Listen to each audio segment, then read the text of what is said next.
চিংড়ি মাছ দিয়ে পাকা টমেটো আর আলুর এই পাতলা ঝোল কিন্তু দুর্দান্ত খেতে হয়।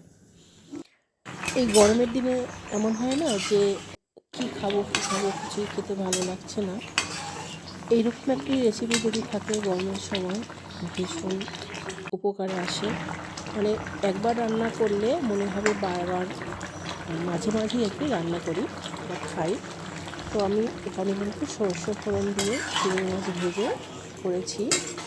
তেমন কিছুই মশলা লাগে না, একটু ধনিয়া জিরা বাটা দিতে হয় আর এরকম পাতলা ঝোল রান্না করতে হবে।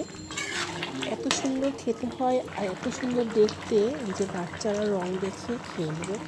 বাচ্চারা কিন্তু একটু রঙিন জিনিসই পছন্দ করে, যেটা দেখতে ভালো লাগে, চোখে নজরে আসে, সেটা কিন্তু বাচ্চারা চায়। তো এই তরকারিটা কিন্তু সত্যি বাচ্চাদেরও মন কেড়ে নেবে। তবে হ্যাঁ, এর কিন্তু দানা খাওয়া যাবে না, দানাটা ছেঁকে ফেলে দিতে হবে আর রসটা নিতে হবে। ভালো লাগলে অতি অবশ্যই আমার চ্যানেলটিকে সাবস্ক্রাইব করে পাশে থাকো। টাটা।